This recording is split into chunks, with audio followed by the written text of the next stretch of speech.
AI यानी कि artificial intelligence के खूब चर्चे हो रहे हैं। इसे इंटरनेट की दुनिया में एक क्रांति के रूप में देखा जा रहा है, लेकिन साथ ही लोगों की प्राइवेसी में भी सेंध का खतरा बढ़ गया है। इसके दूसरे भी कई खतरे बताए जा रहे हैं। ये ऐसा खतरा बताया जा रहा है जिसे लेकर एआई को रेगुलेट करने की बातें होने लगी हैं। दुनिया भर में एआई के रेगुलेशन पर बहस चल रही है और इसी बीच भारत में टेलीकॉम रेगुलेटर ट्राई ने इसके लिए एक रेगुलेटरी फ्रेमवर्क बनाने की सिफारिश की है।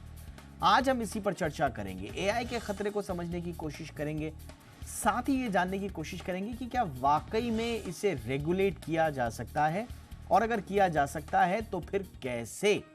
बहुत ही खास मेहमानों का पैनल होगा, लेकिन सबसे पहले ये रिपोर्ट।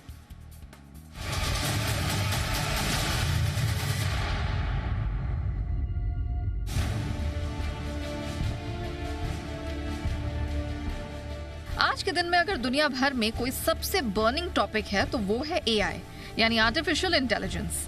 इन दिनों चैट जीपीटी ने पूरी दुनिया में तहलका मचा रखा है।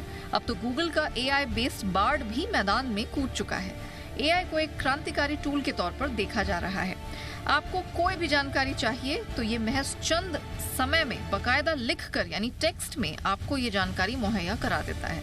लेकिन अब इसके खतरे की बात भी सामने आने लगी है। लोगों को डर है कि एआई किसी की निजी जानकारी में सेंध लगा सकता है। एआई के बढ़ते दायरे और निजता में सेंध लगने की आशंका को देखते हुए टेलीकॉम रेगुलेटर ट्राई ने आर्टिफिशियल इंटेलिजेंस को रेगुलेट करने के लिए एक रेगुलेटरी फ्रेमवर्क बनाने की सिफारिश की है। ट्राई ने अपनी सिफारिशों में कहा है कि एआई को रेगुलेट करने के लिए artificial intelligence and data authority of India यानी AIDAI को जल्द से जल्द एक इंडिपेंडेंट संवैधानिक अथॉरिटी के तौर पर स्थापित करने की जरूरत है। अपने सुझाव में ट्राई ने एआई रेगुलेटरी फ्रेमवर्क में दो तरह की संस्थाओं की वकालत की है, एक इंडिपेंडेंट संवैधानिक अथॉरिटी और दूसरी मल्टी स्टेक होल्डर्स बॉडी, जो सलाह देने वाली संस्था के तौर पर संवैधानिक अथॉरिटी की मदद करेगी।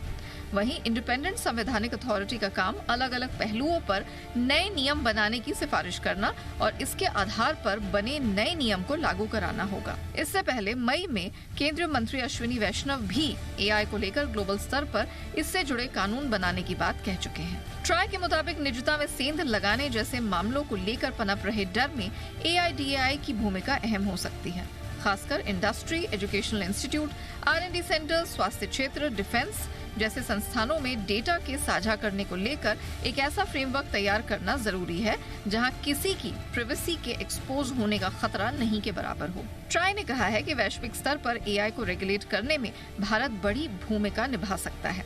इसके लिए इंटरनेशनल एजेंसियों को एक मंच पर आना होगा। कोई भी नई टेक्नोलॉजी हो, इसके अपने फायदे के साथ कुछ नुकसान भी होते हैं। तमाम मल्टीनेशनल कंपनियां कस्टमर केयर के तौर पर चैटबॉट पर अपनी निर्भरता बढ़ाती जा रही हैं। ये एआई का ही जादू है कि ओपन एआई के चैट जीपीटी के बाद गूगल ने भी एआई बेस्ड गूगल बार्ड को मैदान में उतार दिया है। वहीं ट्विटर के मालिक एलन मस्क ने भी एआई चैटबॉट XAI लॉन्च कर दिया है। मार्क जुकरबर्ग की कंपनी मेटा कहाँ पीछे रहने वाली थी, उसने भी अपना एआई चैटबॉट लामा 2 पेश कर दिया है।